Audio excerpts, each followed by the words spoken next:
Welcome viewers. വർഷം 2010 September 2-ാം തീയതി കുൾട്ടി. സമയം അപ്പോൾ ഏകദേശം രാത്രി 11 മണി. ഹട്ടിയയിൽ നിന്നും ഖോരഗ്പൂറിലേക്ക് പുറപ്പെട്ട മൗര്യ എക്സ്പ്രസ് കുൾട്ടി സ്റ്റേഷനിൽ നിന്നും പതിയെ മുന്നോട്ട് നീങ്ങി. വേഗത പതിയെ കൂടിക്കൂടി വന്ന മൗര്യ എക്സ്പ്രസ് അടുത്ത സ്റ്റേഷനായ ചിത്രാഞ്ജനയെ ലക്ഷ്യമാക്കി മുന്നോട്ട് പോയിക്കൊണ്ടിരുന്നു. ട്രെയിനിനുള്ളിലെ ഭൂരിഭാഗം ആളുകളും അവരവരുടെ ബർത്തുകളിൽ നല്ല ഉറക്കത്തിൽ കിടക്കുന്ന സമയത്ത് മൗര്യ എക്സ്പ്രസ് ഒരു നിഗൂഢമായ വനപ്രദേശത്ത് വെച്ച് നിർത്തപ്പെട്ടു. ട്രെയിൻ എന്തിനാണ് ഇവിടെ നിർത്തിയത്? ഇവിടെ സിഗ്നൽ ഒന്നുമില്ലല്ലോ. ആർക്കെങ്കിലും എന്തെങ്കിലും എമർജൻസി ഉണ്ടോ? അതോ ട്രെയിനിൽ കള്ളന്മാരാരെങ്കിലും കയറിയോ എന്ന് ട്രെയിനിൽ അപ്പോഴും ഉറങ്ങാതിരുന്ന ചില ആളുകൾ സംസാരിക്കാനായി തുടങ്ങി. എന്നാൽ ആ ട്രെയിൻ അവിടെ നിർത്തിയത് ആ ട്രെയിനിനുള്ളിലുണ്ടായിരുന്ന കള്ളന്മാരാണ്. ട്രെയിൻ നിന്ന ഉടനെ തന്നെ മുഖംമൂടി ധരിച്ച ഒരു കൂട്ടം ആളുകൾ കാടിനുള്ളിൽ നിന്നും ട്രെയിനിന്റെ കമ്പാർട്ട്മെന്റുകളിലേക്ക് ഓടിക്കയറി. ട്രെയിനിന്റെ ഉള്ളിൽ കയറിയവർ ഒട്ടും സമയം കളയാതെ കയ്യിലുണ്ടായിരുന്ന കത്തി, വാൾ തുടങ്ങിയ ആയുധങ്ങൾ കാണിച്ച് ഭീഷണിപ്പെടുത്തി പാസഞ്ചേഴ്സിന്റെ കയ്യിൽ നിന്നും പണവും സ്വർണ്ണാഭരണങ്ങളും ആവശ്യപ്പെടാനായി തുടങ്ങി. ഇങ്ങനെ ഓരോ കമ്പാർട്ട്മെന്റുകളിലും കയറിയ ഈ സംഘം ഉറങ്ങിക്കിടക്കുന്നവരെയെല്ലാം അടിച്ചുണർത്തി അവരുടെ പണം, സ്വർണ്ണാഭരണങ്ങൾ, മൊബൈൽ ഫോൺ, ലാപ്ടോപ്പ്, പേഴ്സ് തുടങ്ങി എല്ലാം പിടിച്ചുപറിക്കും. ഇതേ ട്രെയിനിലെ ഒരു കമ്പാർട്ട്മെന്റിലെ അപ്പർ ബർത്തിൽ ഉറങ്ങിക്കിടന്നൊരു വ്യക്തിയുടെ ബെഡ്ഷീറ്റ് വലിച്ചു മാറ്റിയ അവർ കയ്യിലുണ്ടായിരുന്ന കത്തി കാണിച്ച് പണം ആവശ്യപ്പെടുന്നു. എന്നാൽ ഉറക്കത്തിൽ നിന്നും ഞെട്ടിയുണർന്ന വ്യക്തി ആ കവർച്ചക്കാരോട് ഒരു കാര്യം പറഞ്ഞു. ഇതിനുശേഷം കത്തി അയാളുടെ കഴുത്തിൽ നിന്നും മാറ്റിയ ആ കവർച്ചക്കാർ ആ വ്യക്തിയെ മാത്രം ഒഴിവാക്കി ബാക്കി യാത്രക്കാരുടെ അടുത്തേക്ക് നീങ്ങി. ഇതേ കമ്പാർട്ട്മെന്റിൽ അച്ഛൻ, അമ്മ, 18 വയസ്സുള്ള മകൾ, ഇങ്ങനെ 3 പേരടങ്ങിയ ഒരു ചെറിയ ഫാമിലി ഉണ്ടായിരുന്നു. ഇവരെ ഇപ്പോൾ ടാർഗറ്റാക്കിയ ആ സംഘത്തിലെ 3 പേർ ആ 18 വയസ്സുള്ള പെൺകുട്ടിയുടെ കഴുത്തിൽ കത്തിവെച്ച് ഭീഷണിപ്പെടുത്തി സ്വർണ്ണാഭരണങ്ങളും പണവും പിടിച്ചുപറിക്കുന്നു. ഇതിനുശേഷം ഈ 3 പേരുടെയും മനസ്സിലൂടെ വളരെ വൃത്തികെട്ട ഒരു ചിന്ത കടന്നുപോയി. പെൺകുട്ടിയുടെ കഴുത്തിൽ നിന്നും കത്തി മാറ്റിയവർ ആ അമ്മയുടെ കഴുത്തിലേക്ക് കത്തിവെച്ച് ആ മാതാപിതാക്കളുടെ മുൻപിൽ വെച്ച് തന്നെ ആ പെൺകുട്ടിയെ റേപ്പ് ചെയ്യാനായി തുടങ്ങി. ആരെങ്കിലും രക്ഷിക്കണേ എന്ന് അവർ ദയനീയമായി നിലവിളിച്ച് കരയാനായി തുടങ്ങി. ഈ കരച്ചിൽ അതേ കമ്പാർട്ട്മെന്റിൽ മുൻപ് ആ കവർച്ചക്കാർ ഒഴിവാക്കിയ ആ വ്യക്തിയുടെ കാതുകളിലേക്ക് ചെന്നെത്തി. ഇത്രയും നേരം ട്രെയിനിലുള്ള ആളുകളുടെ കയ്യിൽ നിന്നും മോഷണം നടത്തിയപ്പോൾ ഒന്നും ചെയ്യാതെയിരുന്ന ആ വ്യക്തിക്ക് ഒരു പെൺകുട്ടിയോട് ഇങ്ങനെ ചെയ്യുന്നത് കണ്ട് അടങ്ങിയിരിക്കാനായില്ല. തൻ്റെ കയ്യിലുണ്ടായിരുന്ന കുക്രി എന്നൊരു പ്രത്യേകതരം കത്തി കയ്യിലെടുത്ത അയാൾ ആ അപ്പർ ബെർത്തിൽ നിന്നും ചാടി താഴേക്കിറങ്ങി. നിങ്ങൾ ഇതുവരെ കേട്ടത് ഒരു സിനിമയിലെ ഹീറോയുടെ ഇൻട്രൊഡക്ഷൻ പോലെ നിങ്ങൾക്ക് തോന്നാം. പക്ഷേ ഇത് ഒരു കെട്ടുകഥയല്ല. ഓരോ ഇന്ത്യക്കാരനും അറിഞ്ഞിരിക്കേണ്ട ഒരു റിയൽ ലൈഫ് ഹീറോയുടെ സ്റ്റോറിയാണ്. ഇത് ഒരു റിയൽ ലൈഫ് ഇൻസിഡൻ്റ് ആണ്. അന്ന് അപ്പർ ബർത്തിൽ നിന്നും കത്തിയുമായി താഴേക്ക് ചാടിയിറങ്ങിയ ആ വ്യക്തി ആരാണ്? ഇതിനുശേഷം മൗര്യ എക്സ്പ്രസിൽ അന്ന് എന്താണ് നടന്നത് എന്നതിനെക്കുറിച്ചാണ് ഇന്ന് നമ്മൾ ക്രൈം ടൈമിൽ ഡീറ്റെയിൽഡായി കാണാൻ പോകുന്നത്. ഞാൻ Rajesh Gopinath. Welcome to crime time.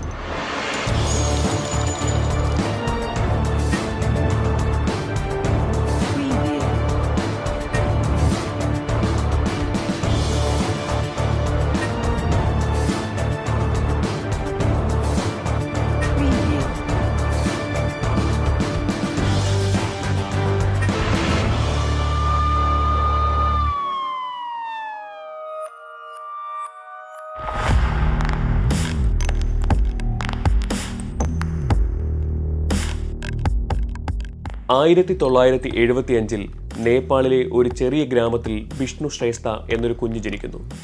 School വിദ്യാഭ്യാസത്തിന് ശേഷം ആ യുവാവിന് ഉത്തർപ്രദേശിലെ ഖോരഗ്പൂർ എന്ന സ്ഥലത്ത് ഗൂർഖയായി ജോലി കിട്ടുന്നു. സോ തൻ്റെ ഫാമിലിയോടൊപ്പം അയാൾ ഖോരഗ്പൂറിലേക്ക് ഷിഫ്റ്റായി. ഇങ്ങനെയാണ് അയാൾക്ക് ഗൂർഖകൾ മാത്രം ഉപയോഗിക്കുന്ന ഖുക്രി എന്ന കത്ത് ലഭിക്കുന്നത്. ഖോരഗ്പൂരിൽ കുറേ നാൾ ഗൂർഖയായി ജോലി ചെയ്ത വിഷ്ണു ഇന്ത്യൻ ആർമിയിൽ ചേരാനുള്ള ആഗ്രഹം കൊണ്ട് ആർമി ട്രെയിനിങ് സ്റ്റാർട്ട് ചെയ്തു. അങ്ങനെ അയാളുടെ സ്വപ്നം പോലെ തന്നെ ഒരു ദിവസം അയാൾ ഇന്ത്യൻ ആർമിയിലേക്ക് സെലക്ട് ആകുന്നു. ഇങ്ങനെ വിഷ്ണു 8th ഗൂർഖ ഇൻഫാൻട്രിയുടെ 7th ബറ്റാലിയനിൽ ജോയിൻ ചെയ്തു.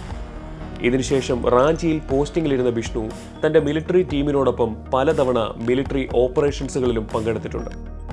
ഇങ്ങനെ നാടിനു വേണ്ടി ജോലി ചെയ്തു വന്ന വിഷ്ണു തൻ്റെ 35ാമത്തെ വയസ്സിൽ വോളണ്ടറി റിട്ടയർമെന്റ് വാങ്ങുന്നു. തൻ്റെ ഇത്രയും നാളത്തെ സർവീസിൽ ഒരു ബ്ലാക്ക് മാർക്ക് പോലും ഇല്ലാതിരുന്ന വിഷ്ണു റിട്ടയർ ആകുമ്പോൾ ഇന്ത്യൻ ആർമിയുടെ നായക് എന്ന റാങ്കിങ്ങിലായിരുന്നു.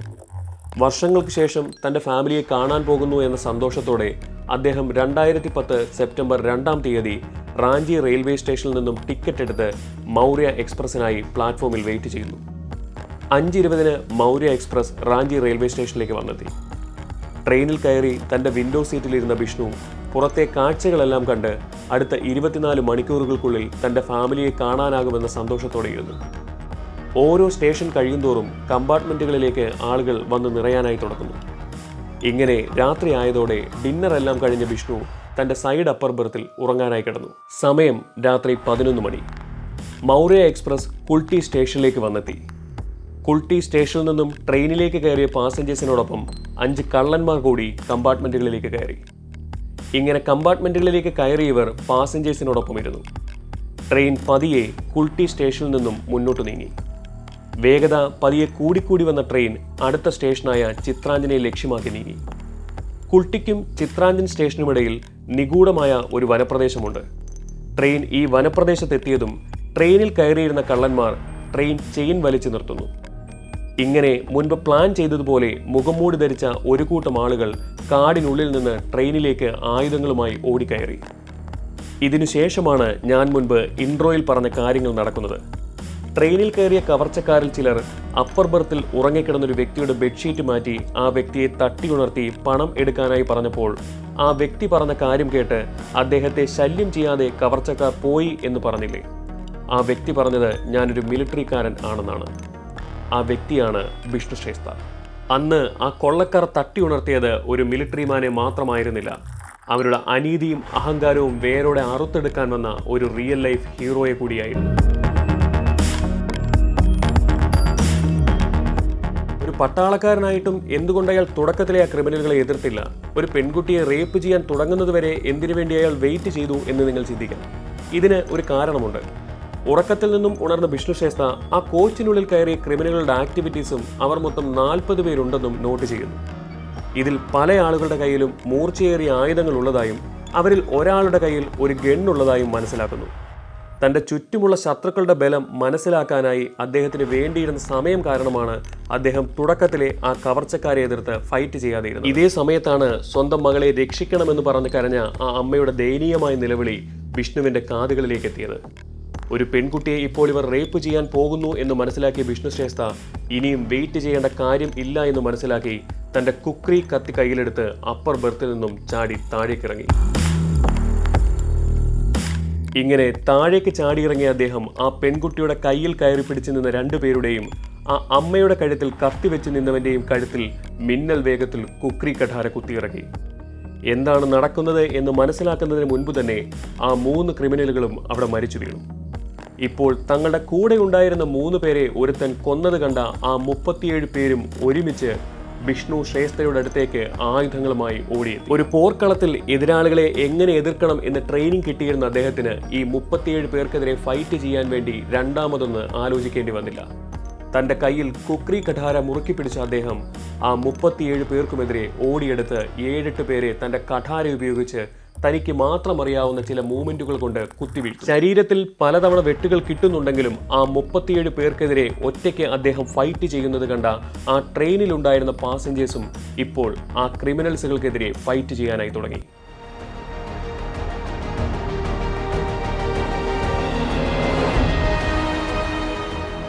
ഇതിനിടയിൽ വിഷ്ണുവിൻ്റെ കയ്യിലുണ്ടായിരുന്ന കുക്രി കഠാര താഴേക്ക് വീണു.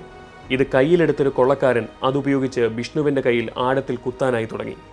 ഇതേ സമയം കയ്യിൽ ഗണ്ണുണ്ടായിരുന്നൊരു കൊള്ളക്കാരൻ വിഷ്ണുവിന് നേരെ വെടിയുതിർത്തു. എന്നാൽ ഇത് മനസ്സിലാക്കിയ വിഷ്ണു അവിടെ നിന്നും ഒഴിഞ്ഞുമാറി രക്ഷപ്പെട്ടു. ഈ കാര്യങ്ങളെല്ലാം നടക്കുന്ന സമയത്തിനുള്ളിൽ തന്നെ ട്രെയിൻ ചിത്രഞ്ജൻ സ്റ്റേഷനിലേക്ക് അടുത്തുകൊണ്ടിരുന്നു. സ്റ്റേഷൻ ഉടനെ എത്തും എന്ന് മനസ്സിലാക്കിയ കൊള്ളക്കാർ ട്രെയിൻ പതിയെ മൂവ് ആകാൻ തുടങ്ങിയ സമയത്ത് ട്രെയിനിൽ നിന്നിറങ്ങി ഓടി രക്ഷപ്പെടും. ട്രെയിൻ ചിത്രഞ്ജൻ സ്റ്റേഷനിലേക്ക് റീച്ചായ ഉടനെ തന്നെ അവിടെ എത്തിയ റെയിൽവേ പോലീസിനോട് ട്രെയിനിലുണ്ടായിരുന്ന പാസഞ്ചേഴ്സ് നടന്ന കാര്യം മുഴുവനായും പറയുന്നു. വിഷ്ണു ശ്രേഷ്ഠയ്ക്ക് കയ്യിൽ മാത്രമല്ലാതെ ശരീരത്തിലുടനീളം പല ഭാഗത്തും വെട്ടുകളുണ്ടായിരുന്നു. സോ റെയിൽവേ സ്റ്റേഷനിൽ വെച്ച് തന്നെ അദ്ദേഹത്തിന് ഫസ്റ്റ് എയ്ഡ് കൊടുത്ത ശേഷം ആംബുലൻസിൽ അദ്ദേഹത്തെ ഹോസ്പിറ്റലിലേക്ക് അയച്ചു. പതിയെ ഈ ന്യൂസ് പുറത്തേക്ക് സ്പ്രെഡാകാനായി തുടങ്ങി. ഹോസ്പിറ്റലിൽ നിന്നും റിക്കവറായി എത്തിയതിനു ശേഷം ഇങ്ങനെ പല ആളുകളുടെയും ജീവൻ രക്ഷിച്ച വിഷ്ണുവിന് ഇന്ത്യൻ ഗവൺമെൻറ് ജീവൻ രക്ഷാ മെഡൽ നൽകി ആദരിച്ചു. അതിനോടൊപ്പം ഫിയർലെസ് ആയ അദ്ദേഹത്തിൻ്റെ ധീരതയായ പോരാട്ടത്തിന് സേനാ മെഡലും നൽകപ്പെട്ടു. വിഷ്ണു ശ്രേഷ്ഠയ്ക്ക് പ്രൊമോഷൻ കൊടുക്കണം എന്നാഗ്രഹിച്ച അദ്ദേഹത്തിന്റെ ബറ്റാലിയൻ അദ്ദേഹത്തിന്റെ വോളണ്ടറി റിട്ടയർമെന്റ് ടെമ്പററിയായി ക്യാൻസൽ ചെയ്യിപ്പിച്ച ശേഷം നായക് റാങ്കിൽ നിന്നും അദ്ദേഹത്തെ നൈറ്റ് സുബേദാർ എന്ന റാങ്കിലേക്ക് പ്രൊമോട്ട് ചെയ്യുന്നു. ഇതിനുശേഷം വീണ്ടും വോളണ്ടറി റിട്ടയർമെന്റ് വാങ്ങിയ വിഷ്ണു ശ്രേഷ്ഠയ്ക്ക് 50,000 രൂപയും സിൽവർ പ്ലേറ്റഡ് കുക്രിയും കൊടുത്ത് അദ്ദേഹത്തിന്റെ റിട്ടയർമെന്റ് അവർ അക്സെപ്റ്റ് ചെയ്യുന്നു. ഇതിനോടൊപ്പം 18 വയസ്സുള്ള ആ പെൺകുട്ടിയുടെ അച്ഛൻ ഒരു ഭീമമായ തുക വിഷ്ണുവിന് സമ്മാനമായി നൽകി. എന്നാൽ അദ്ദേഹം അത് സ്വീകരിക്കാതെ, യുദ്ധത്തിൽ ശത്രുക്കൾക്കെതിരെ ജീവൻ പണയം വെച്ച് പോരാടുന്നത് ഒരു പട്ടാളക്കാരനായ എൻ്റെ കടമയാണ്, അതേപോലെ അന്ന് ട്രെയിനിൽ ഒരു പാവം പെൺകുട്ടിയുടെ മാനം കാക്കേണ്ടത് ഒരു മനുഷ്യനായ എൻ്റെ കടമയായതുകൊണ്ടാണ് ഞാൻ അങ്ങനെ ചെയ്തത്, അതുകൊണ്ട് എനിക്ക് ഈ പണം വേണ്ട എന്ന് പറഞ്ഞ് അദ്ദേഹം ആ തുക നിരാകരിച്ചു. ഇത് കേട്ട ആ കുടുംബം നിറഞ്ഞ കണ്ണീരോടെ അദ്ദേഹത്തിന് നന്ദി പറഞ്ഞു. 2010 ഡിസംബർ 2-ാം തീയതി, അതായത് ഈ സംഭവം നടന്ന് 2 മാസങ്ങൾക്ക് ശേഷം, പോലീസ് ഈ കവർച്ചയിൽ ഉൾപ്പെട്ട എല്ലാ കൊള്ളക്കാരെയും അന്വേഷിച്ച് കണ്ടെത്തുന്നു. അവർ കൊള്ളയടിച്ച സാധനങ്ങളോടൊപ്പം 7 കത്തി, 1 ഗൺ, ബുള്ളറ്റ്സ് എന്നിവയും പോലീസ് സീസ് ചെയ്യുന്നു. ഇതിനുശേഷം ഇവർക്കെതിരെ robbery case, attempted rape case, attempted murder case ഇവയെല്ലാം ഫയൽ ചെയ്ത് ഇവരെ ജയിലിലും അടയ്ക്കുന്നു. അതിർത്തികളിൽ നമ്മുടെ ദേശീയ പതാക ഉയർന്നു പറക്കുന്നത് അവിടെ അടിക്കുന്ന കാറ്റുകൾ കൊണ്ടല്ല, അത് നമ്മുടെ നാട് കാക്കുന്ന ധീര ജവാന്മാരുടെ ജീവശ്വാസം കൊണ്ടാണ്. ഒരു ട്രെയിനിൽ ഇങ്ങനെ ധീരമായി 40 പേർക്കെതിരെ പോരാടിയ ഇദ്ദേഹത്തിനെ കുറിച്ച് നമ്മളിൽ എത്ര പേർക്കാണ് അറിയാവുന്നത്?